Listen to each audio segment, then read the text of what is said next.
শুভ সন্ধ্যা বন্ধুরা। আজ 28 অক্টোবর মঙ্গলবার। আজকের সন্ধ্যার বিশেষ বিশেষ খবরগুলি হলো এসআইআর নিয়ে নির্বাচন কমিশনের সাংবাদিক বৈঠকের পরপরই চাচা চুলা বাসায় আক্রমণ করল কংগ্রেস। কমিশন জানিয়েছে দ্বিতীয় পর্যায়ে 12টি রাজ্যে এসআইআর হবে। কংগ্রেসের তুপ, এবার 12টি রাজ্যে বুট চুরি হবে। কংগ্রেসের কটাক্ষ, এই কমিশনে বক্তব্য রাজনৈতিক উদ্দেশ্য প্রণোদিত। যদিও সম্পর্কিত বিষয়গুলি সুপ্রিম কোর্টের বিচারাধীন। এসআইআরের শুরু থেকেই নির্বাচন কমিশনের বিরুদ্ধে বুট চুরির অভিযোগ করে আসছে কংগ্রেস। বিহারে বহু আগে থেকে ভোটার অধিকার যাত্রা শুরু করেছে কংগ্রেস। এসআইআর নিয়ে জোরালো প্রতিবাদে নেমেছেন পশ্চিমবঙ্গের মুখ্যমন্ত্রী মমতা বন্দ্যোপাধ্যায়ও। এবার সেই দ্বিতীয় পর্যায়ের এসআইআর হবে বুটমুখী রাজ্যগুলিতে, যার মধ্যে আছে পশ্চিমবঙ্গ, তবে অসমকে বাদ দেওয়া হয়েছে।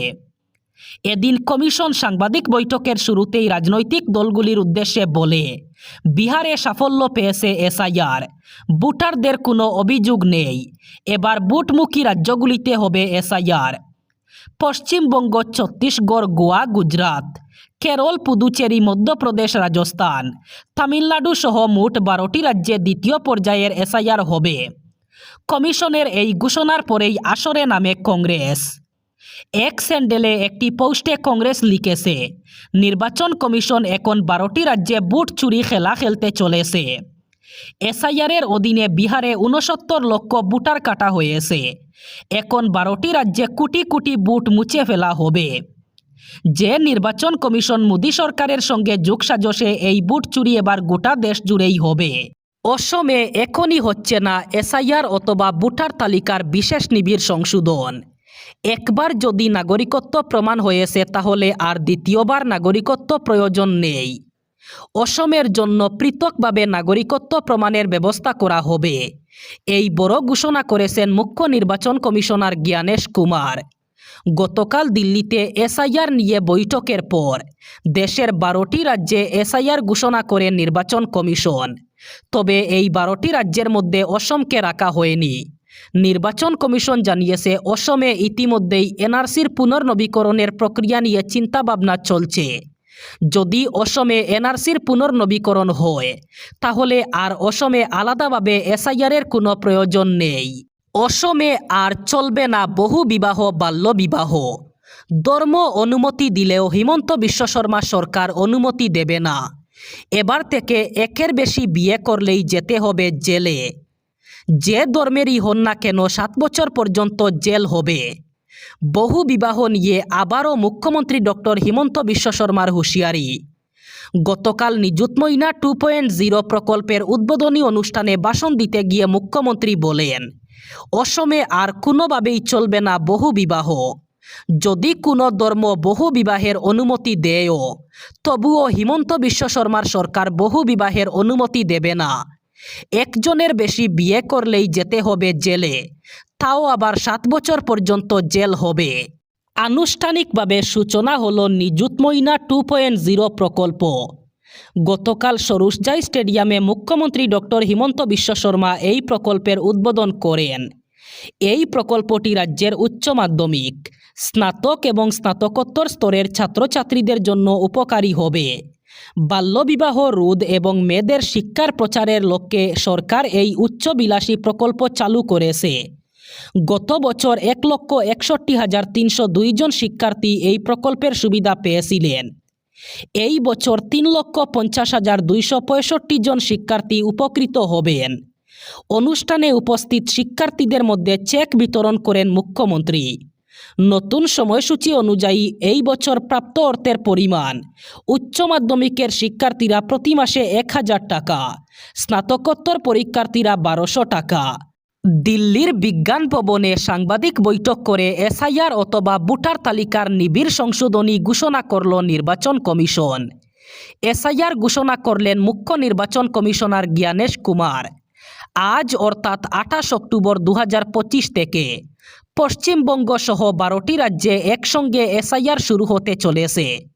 পশ্চিমবঙ্গ, তামিলনাড়ু, উত্তরপ্রদেশ, রাজস্থান, ছত্তিশগড়, গোয়া, গুজরাট, কেরল, লাক্ষাদ্বীপ, মধ্যপ্রদেশ, পুদুচেরি, আন্দামান নিকোবরে শুরু হচ্ছে এসআইআর। বুথ লেভেল অফিসাররা বাড়ি বাড়ি ফর্ম নিয়ে যাবেন বলে কমিশন সূত্রে খবর। প্রথমেই দিল্লি থেকে এনুমারেশন ফর্মের সফট কপি নির্বাচনী নিবন্ধন আধিকারিকদের পোর্টালে পাঠিয়ে দেবে কমিশন। তারপরে সেগুলি পাঠানো হবে ছাপার জন্য। একজন ভোটারের জন্য 2টি করে এনুমারেশন ফর্ম ছাপবে কমিশন। এদিকে নির্বাচন কমিশনের তরফে জানানো হয়েছে 2003 সালের সূচিতে যাদের নাম রয়েছে তাদের কোনো কাগজপত্র দিতে হবে না। কারণ নিজের নাম না থাকলেও যদি মা বাবার নাম থাকে তাহলেও কাগজে জমা দিতে হবে না। সেক্ষেত্রে কমিশনের ওয়েবসাইটে গিয়ে এই ভোটাররা শুধুমাত্র ফর্ম ফিল আপ করে দিলেই হবে। চাকরি প্রার্থীদের জন্য আবারও সুখবর। নর্থ ইস্টার্ন রেলওয়ে অর্থাৎ উত্তর পূর্ব রেলে অ্যাপ্রেন্টিস পদে নিয়োগে আবেদন চলছে। যোগ্যরা আবেদন করতে পারবেন অনলাইনে। নর্থ ইস্টার্ন রেলওয়ের অফিসিয়াল ওয়েবসাইট ner.indianrailways.gov.in এর মাধ্যমে আবেদন করা যাবে। এই নিয়োগের মাধ্যমে 1000-এরও বেশি শূন্য পদ পূরণ করা হবে। আবেদনের শেষ তারিখ 15 নভেম্বর। ইতিমধ্যেই আবেদন প্রক্রিয়া শুরু হয়ে গেছে। আবেদনকারীদের শিক্ষাগত যোগ্যতা এবং বয়স যারা আবেদন করবেন তাদের দ্বাদশ শ্রেণী, নিদেন পক্ষে 10ম শ্রেণী উত্তীর্ণ হতে হবে ন্যূনতম 50% নম্বর পেয়ে। আবেদনকারীদের বয়স 15 থেকে 24 বছরের মধ্যে হতে হবে 16 অক্টোবর 2025 অনুযায়ী। 15 বছরের কম বয়স হলে কিংবা 24 বছরের বেশি বয়স হলে আবেদন করা যাবে না। বিস্তারিত তথ্য রেলওয়ের অফিসিয়াল ওয়েবসাইটে পাওয়া যাবে। অর্থনৈতিকভাবে জরুরি মুহূর্তে মানুষের হাতে টাকার যোগান দেওয়ার সুযোগে এবার আরও বাড়াতে চলেছে রিজার্ভ ব্যাঙ্ক অফ ইন্ডিয়া। এতদিন শুধুমাত্র সোনার গহনা বন্ধক রেখে ঋণ পাওয়া যেত। এবার সেই তালিকায় যুক্ত হচ্ছে রূপো। অর্থাৎ আগামী 2026 সালের 1 এপ্রিল থেকে রূপো বন্ধক রেখেও ঋণ নেওয়া যাবে। ব্যাংক, কোঅপারেটিভ ব্যাংক এবং নন ব্যাংকিং ফিনান্সিয়াল ইনস্টিটিউটের মাধ্যমে এই সুবিধা পাওয়া যাবে। আরবিআই জানিয়েছে সোনা ও রূপার গহনার বিনিময়ে স্বল্পমেয়াদী ঋণ মিলবে। তবে রূপো অথবা সোনার বার অর্থাৎ বুলিয়ান ফর্মে থাকা ধাতু এই নিয়মের আওতায় আসবে না। অর্থাৎ শুধুমাত্র অলংকার অথবা কয়েনের ক্ষেত্রেই এই সুবিধা প্রযোজ্য হবে।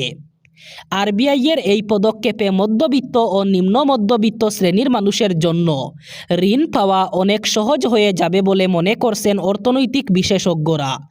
কারণ সবার পক্ষে সোনার অলংকার সংগ্রহ করা সম্ভব নয়, কিন্তু রূপোর গহনা অনেকের কাছেই রয়েছে। 2024-25 শিক্ষাবর্ষে দেশের প্রায় 8000 বিদ্যালয়ে একজনও শিক্ষার্থী ভর্তি হয়নি। সরকারি তথ্য অনুযায়ী এই তালিকার শীর্ষে রয়েছে পশ্চিমবঙ্গ, এরপরেই আছে তেলেঙ্গানা। পড়ুয়া না থাকলেও এই বিদ্যালয়গুলিতে মোট 20,817 জন শিক্ষক কর্মরত।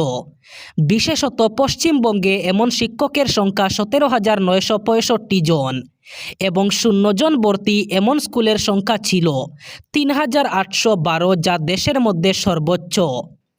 শিক্ষা মন্ত্রকের পরিসংখ্যান অনুযায়ী গত বছরে 12,954টি বিদ্যালয়ে 0 জন ভর্তি থাকলেও এবার তা কমে 7,993 হয়েছে। অর্থাৎ প্রায় 5,000 বিদ্যালয়ের পরিস্থিতি উন্নতি হয়েছে। অন্যদিকে হরিয়ানা, মহারাষ্ট্র, গোয়া, অসম, হিমাচল প্রদেশ, ছত্তিশগড়, নাগাল্যান্ড, সিকিম এবং ত্রিপুরায় এমন কোনো স্কুল ছিল না যেখানে 0 জন ভর্তি হয়েছে। এক আধিকারিক জানান, বিদ্যালয় শিক্ষা রাজ্য সরকারের বিষয়। রাজ্যগুলিকে 0 জন ভর্তির সমস্যা সমাধানের পরামর্শ দেওয়া হয়েছে।